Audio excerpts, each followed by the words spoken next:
The question is, how do you differentiate the utility of behavioral / psychotherapeutic treatments for conditions like depression versus medical treatments? Okay, so the first thing I would say is, don't underestimate the utility of medical interventions. Depression is a catastrophe. It carries with it a very high suicide rate. And it also levels people out, and it's really hard on their families. And so, and it's physiologically extraordinarily damaging. And so, if you're in a depressive state and it's severe, you can try an antidepressant. You'll know in a month if it works. If it works, well, maybe it'll help you get your life together. Like we could say, well, maybe you're depressed because your life isn't very well together. Could be. Sometimes people are depressed, their life is just, it isn't fine, because no one's life is fine. Everyone's life is a tragedy. But sometimes people have their lives in order as much as you could expect anyone to have. They have friends, they have an intimate relationship, they have a career that they like, you know, they're qualified, industrious people working hard on what they're doing and really playing a minimum number of games with themselves, and they're terribly depressed.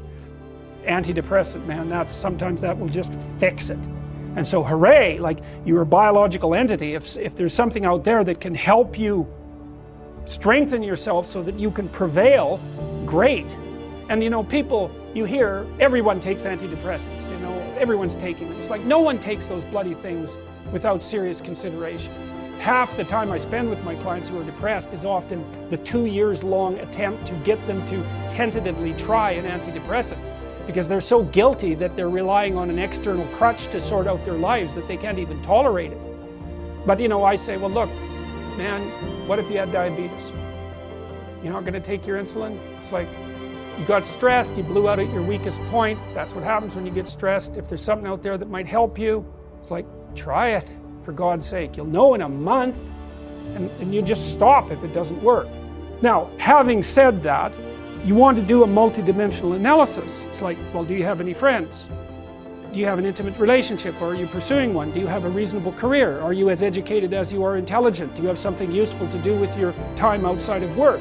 Do you have a drug or alcohol problem? Are there other behavioral issues like sleep dysregulation and lack of eating that are contributing to the pathology?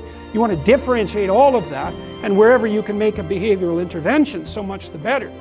But sometimes too, you're dealing with people whose lives are so wrecked that they don't even know where to start. They're different than the ones who have everything in order, say. And you say, well, try this, man, maybe you won't cut your throat in the next month, because if you're dead, it's going to be hard to work with you.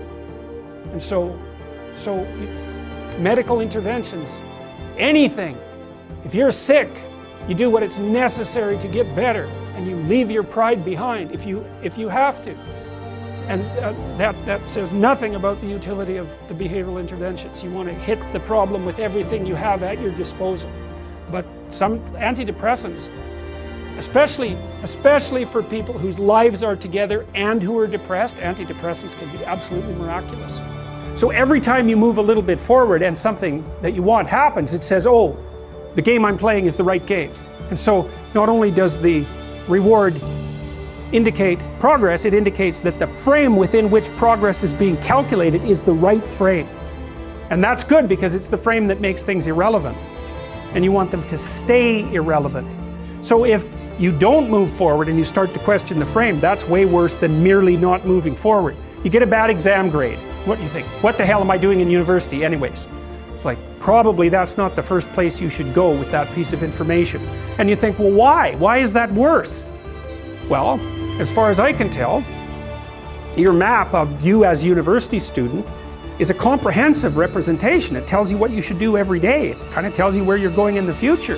And if something emerges as an anomaly, you get a worse grade than you expected. And you blow that whole map, it's like, okay, what have you been doing for the last 4 years? What kind of high school student were you? How clueless are you about how you're arranging your future? What's your identity going to be if you're not going to be a student? Where are you going to end up in 5 years? It's like, so it's like that little grade, that bad grade, is like a portal through which snakes can crawl. And that's exactly how you respond to it, especially if you open the door too much. Well, maybe this means that I shouldn't be in university.